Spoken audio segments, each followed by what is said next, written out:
ព្រះគម្ពីរទំនុកដំកើងចំពុកទី142ទូលបង្គំស្រែកទូលដល់ព្រះយេហូវ៉ាដោយសំឡេងនៃទូលបង្គំគឺដោយសំឡេងរបស់ទូលបង្គំដែលទូលបង្គំទូលអង្វរដល់ព្រះយេហូវ៉ាទូលបង្គំបង្ហូរសេចក្តីទំនួញរបស់ទូលបង្គំចេញនៅចំពោះទ្រង់ហើយក្រាបទូលពីសេចក្តីទុក្ខលំបាករបស់ទូលបង្គំនៅចំពោះទ្រង់ដែរកាលវិញ្ញាណទូលបង្គំបានអន់ថយនៅក្នុងខ្លួននោះទ្រង់បានស្គាល់ផ្លូវច្រករបស់ទូលបង្គំគេបានដាក់អន្ទាក់លាក់កំបាំងក្នុងផ្លូវដែលទូលបង្គំដើរសុំទោសទៅខាងស្ដាំមើលត្បិតគ្មានអ្នកណាស្គាល់ទូលបង្គំសោះគ្រប់ទាំងទីពឹងបានបាត់ពីទូលបង្គំចេញហើយឥតមានអ្នកណារវល់នឹងព្រលឹងទូលបង្គំឡើយអោព្រះយេហូវ៉ាអើយ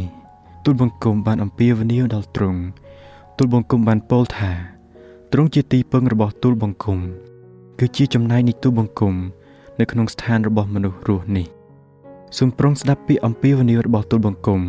ត្បិតទូលបង្គំត្រូវទៀបថោកណាស់ហើយសូមប្រោះឲ្យរួចពីអ្នកដែលបៀតបៀនទូលបង្គំត្បិតគេខ្លាំងជាងទូលបង្គំសូមនាំព្រលឹងទូលបង្គំចេញពីគុកទៅដើម្បីឲ្យបានអរព្រះគុណដល់ព្រះនាមទ្រង់ពួកមនុស្សសុចរិតនឹងព័ទ្ធទូលបង្គំជុំវិញពីព្រោះទ្រង់នឹងប្រោះទូលបង្គំយ៉ាងល្អជាបរិបូរណ៍